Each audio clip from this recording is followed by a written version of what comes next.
Welcome to the Now and Future Parent. I'm your host, Sam Powers, and with me today is Eileen Radin, a parent education expert who has worked in the field for over 20 years. Eileen? Thank you, Sam. In this series, we'll look at some of the primary issues parents face in raising their children. Parenting is a skill, but like any skill, it is acquired and can be developed and improved. The children on our program are 5-year-olds, but as we know, many of the ideas that apply to young children are applicable to children of any age. The subject of today's program is the importance of play. Play is a way children have of learning about their world, as well as promoting emotional, intellectual, and physical growth. Sam? Thank you. Let's watch a scene now of a child at play and see how his parents respond to his actions. Think about what you would do if you were in this situation. Dad, look, I'm a cowboy. Pedro, stop it. Why don't you go get that new toy I bought you to play with?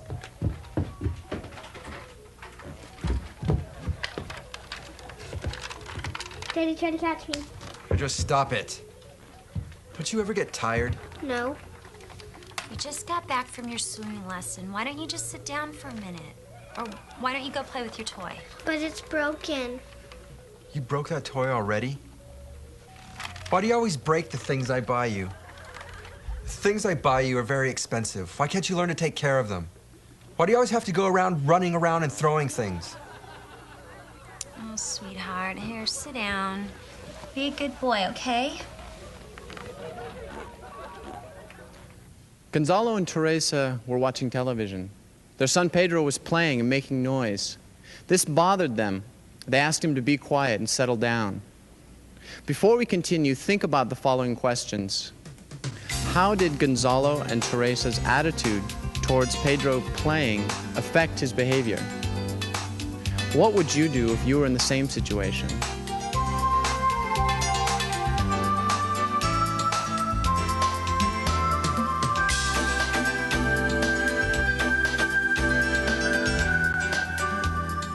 Okay, let's start with the first question.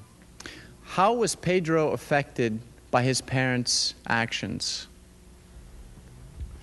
Well, obviously he was hurt. He didn't like that Gonzalo raised his voice. Good. He also didn't like that they told him to sit down, when it's apparent that what he wanted to do was to run around and be a kid. Right. Good, good. Gonzalo? Teresa? Well, it kind of seems like you guys are criticizing us for asking our child to settle down. I mean, we both have very exhausting days. We come home from work, we want to make dinner. After dinner, we just want to sit down and relax and have a little bit of quiet time. The quiet time. Yeah, that's a good point. Okay. Yeah. I mean, we shouldn't just let our kids run wild in the house and not tell them to be quiet just because we don't want to hurt their feelings, right?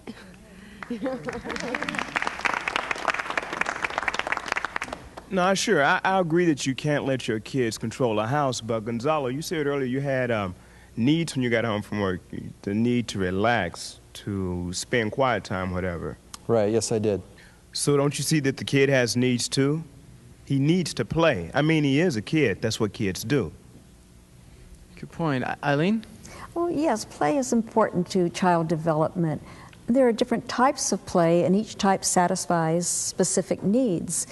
In this case, Pedro was being very physical, jumping and running around, and physical play helps children improve their motor skills and work off excess energy.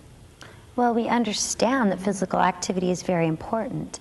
That's why we take him to tennis lessons and swimming lessons and karate lessons. But isn't that enough? Well, those are all very good activities for a child, and they're very important. But lessons are structured, and so children feel pressure to succeed. So they also need time for free and spontaneous play where they can play without worrying about making mistakes. Good, good. Audience? I mean, I don't mean to disagree with the expert, but how does this solve the very real problem of the kids running around the house all the time, making a lot of noise? Good point. How about this? Instead of getting angry and reacting, telling a kid to sit down, Maybe you could get up and play with Pedro. We do.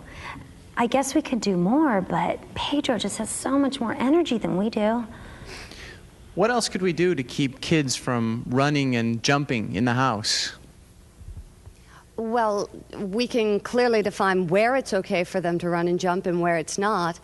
I tell my kids it's okay to run around in the backyard, but not inside the house. Good. I mean, suppose you don't have a yard. We live in an apartment. I can't just, send the kids outside to play in the evening or, what am I supposed to do? Maybe some special time could be spent at a playground or a park, or encourage a milder form of physical activity. Some children like to build tents with sheets and crawl through the space, or build with blocks. Sure. Gonzalo, Teresa, that makes sense. What do you think? Well, the truth is, Pedro is a very physical kid, and he just wants to run around all the time. He doesn't want to play with his toys. Well, again, whenever possible, take him outside to play where he can run and jump and climb. And once this need for physical activity is satisfied, it will be easier to engage him in quieter play in the house, where you can offer him books and puzzles and crayons. Normally active children are capable of engaging in quiet play as well. Okay, good. Comment. Since we're talking about toys, I think it was wrong that you got angry at Pedro and just because his were broken. Remember, you're the one who got the toys, and maybe there's a more appropriate game or toy that Pedro can have.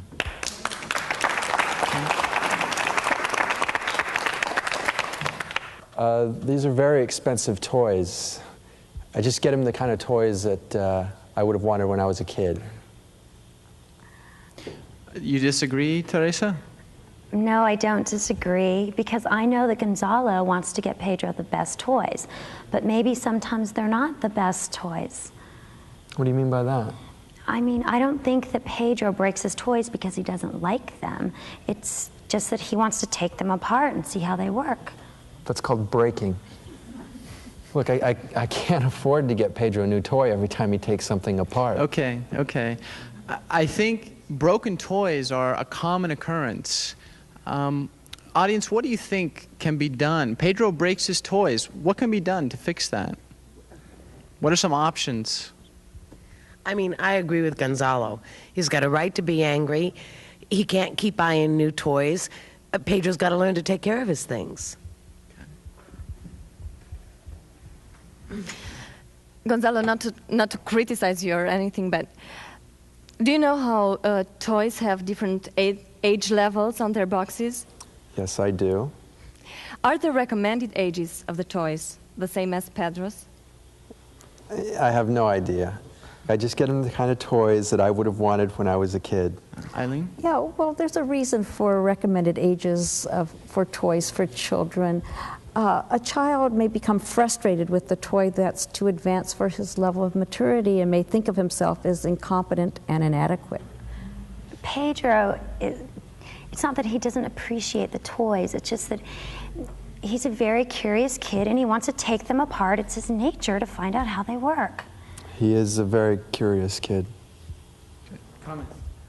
I give my kids broken objects, such as locks and a key set, and they have fun playing with that and taking that apart and figuring out how it works. Mm-hmm. Good idea.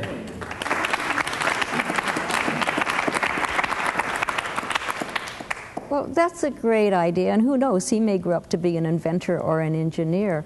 But it's also important to remember that when our children are engaged in that type of activity, they should have supervision to prevent injury. Okay, good point. Comment. I mean, I guess I do see how getting the child the right kind of toy could help him slow him down a bit. Mm-hmm. That's likely because an age-appropriate toy would probably keep his interest for a longer period of time. I'd like to share this thought with you. Remember that play should be encouraged as a pressure-free activity for self-discovery. Okay, good point.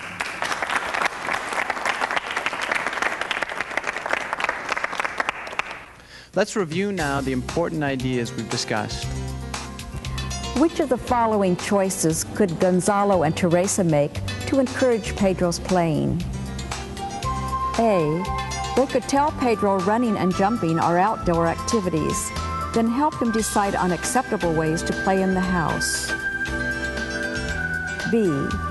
Gonzalo and Teresa could scold Pedro for breaking the toy and tell him he can't have any more toys. C. Gonzalo and Teresa could make sure the toys are appropriate for Pedro's level. D. Gonzalo and Teresa could play with Pedro.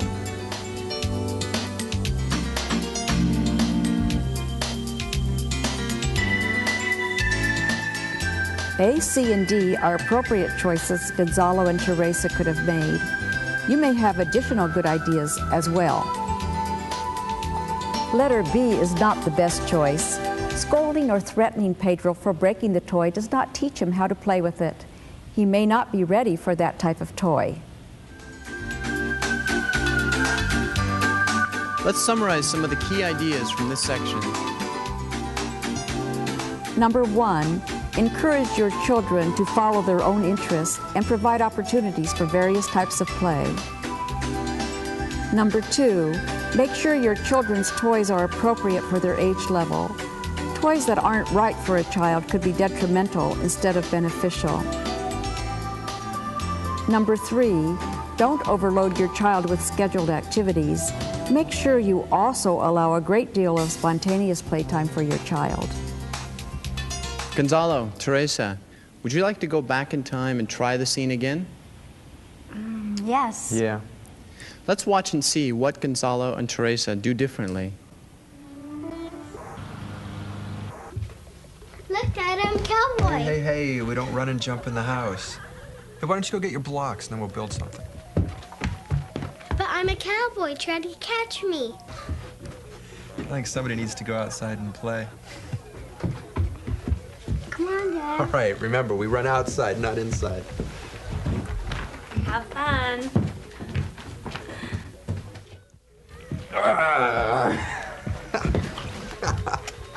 Oh.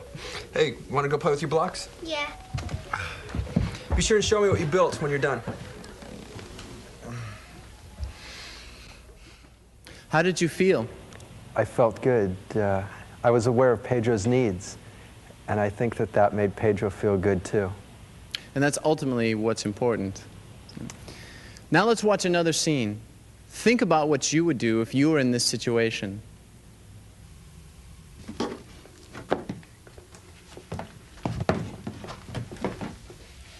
Rena, what are you doing? I want just like you, Mommy. No, you don't. You take this clothes off right now. But I'm the mommy now, and you have to do what I say. Rena, you don't tell me what to do. I am your mother. Now you be a good girl and go watch TV.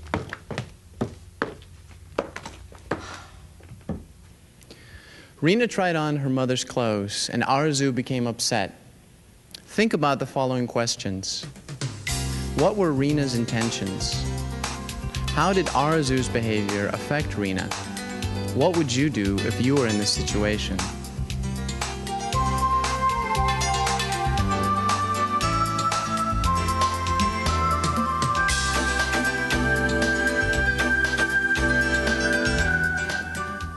What were Rena's intentions? I think Rena just wanted to wear her mom's clothes and play mom for a while. I don't think there's anything wrong with that. Okay. I don't either. It seems that Rena has an active imagination, and she wanted to express it through dressing up as mom. Good. Isn't it true that we should let our kids' imagination fly? Is it true? Yeah. Let me just say one thing. I know that Rena has an active imagination, and I allow her the freedom to explore that in many different ways. But I don't think acting like an adult is very good for a kid. I agree. I think there's something wrong with a 5-year-old wanting to dress or repress like an adult. Okay, what do you think? Is it wrong for a 5-year-old child to want to dress like an adult? I agree. I think that if Arzu plays along with Rena, that it might encourage her to grow up too quickly. I agree, and isn't that the problem with today's children? They act like the adults. They see adults smoking, drinking, doing drugs, and even getting pregnant before they're ready. I agree about that, but come on, I mean, what's wrong with the little play acting? I don't think that letting your daughter dress up as mom is going to make her lead her to doing drugs or getting pregnant. Well, Eileen, Yeah. will it? We're talking about play. Rena was engaging in dramatic play, which is an excellent way children have of developing their imagination as well as their social and language skills. Okay, good comments? I mean, but don't you think that Rena could take the role too seriously and want to act like an adult all the time? Oh, no, not at all. Children use play to develop an understanding of their life experiences and events which affect them. I think I understand that, but what about my clothes? Some of my clothes are very expensive, and I don't want Rena to ruin them. Now, that's a good point. Sometimes children can't distinguish that they need to be extra careful with certain items. Couldn't Arazu tell Rena which clothes she could put on and which ones that are not okay to put on? That's a good point. I keep a dress-up box for my child with some old clothes and other items for dramatic play. Good idea.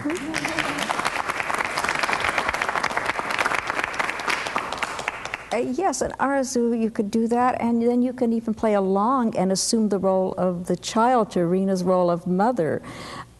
You might find out a lot about Rena's thinking and her reactions to things and have fun. You might also have a chance to see yourself as a mother through Rena's eyes. What about the fact that Arzu told Rena to go watch TV? Okay, now that's an interesting point. What do you think about television? Well, I may be the only one who has this point of view, but I don't feel that all TV is bad. I mean, there are some good shows on TV, good shows for children, and I know my children benefit from them. So if Arzu was selective in what Rena watched, it would probably be okay. But I can't be there all the time to make sure that my kids are watching only what's good for them. I mean, kids know how to change channels, too. I don't think TV is good. There are a lot of very violent shows, and they're not appropriate for children. Good point. I mean, you guys are just anti-TV. Some shows are very educational. What about some reading instead of watching TV?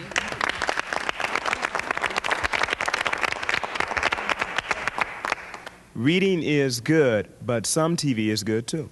Okay, I think we're drifting a little bit from the point here. But it is true, TV is an issue. What do you think, Eileen? Well, it is, but let's focus on how this relates to Arazu and Rena. First of all, I agree that there are some television shows that are educational and entertaining. But what's important here is that Rena wanted to play. And TV is not playing. Well, that's right, it isn't. Watching television is a passive activity, and it doesn't stimulate imagination and creativity the way playing does. And Rena didn't want to be passive and watch television.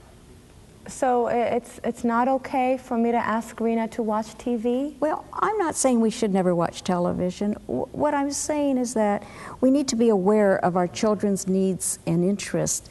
Rena showed a desire to express herself through play, and pushing her to watch television at that time could stifle her spontaneity and her creativity. Okay, good point.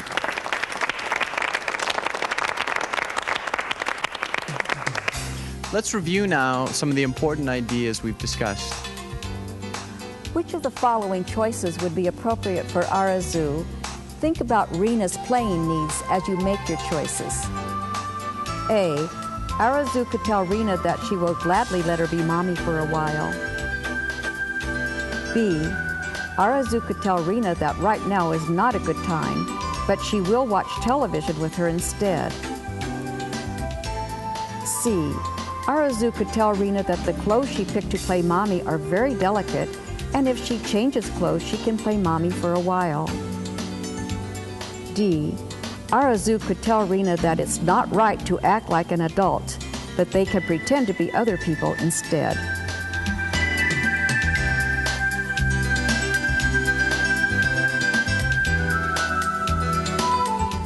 A and C are appropriate choices for Arazu. You may have additional good ideas as well.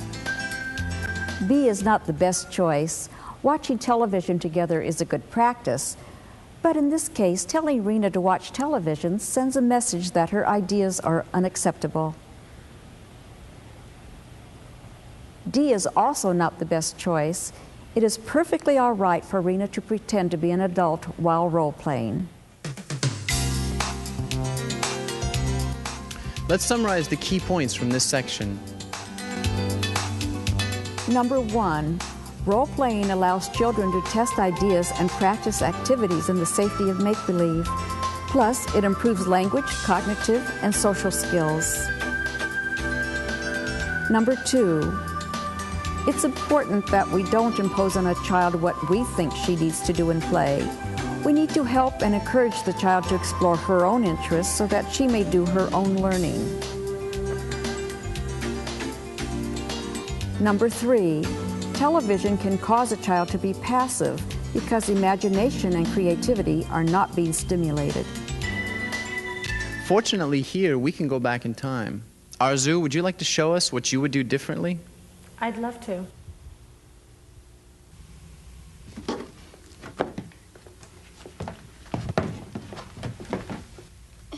Rena, what are you doing? I want to dress like you, Mommy. You want to play Mommy and you want me to play Rena? Yeah. Okay, that sounds like fun. But first, let's change Mommy's clothes.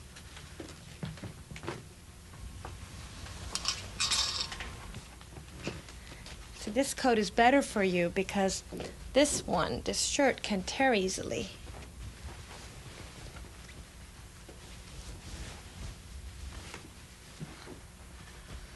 Okay, Mommy, let's play. Okay, Rena. I want you to wear this one. Now comb your hair. I'll be glad to, Mommy. Arzu, did you feel any better? Well, for one thing, I didn't get angry. And it was actually fun watching my daughter act like me. It was an eye-opener. In what way? Well, I saw how I could be a little bossy, but we laughed. We had a great time. Play is instrumental in your child's development, and it should be encouraged, not discouraged. Let's put together now the many ideas we've learned today. Number 1, encourage your child to follow his own interests in play. Number 2, make sure your children's toys are appropriate for their age level. Number 3, provide time for free play as well as scheduled activities. Number 4, avoid substituting television for active play. Number 5, encourage your child to be creative and develop his imagination. These 5 points can be helpful in showing you that play is the essence of childhood. It is a child's vehicle for growth that allows him to explore the world around him as well as the adult world of which he will become a part.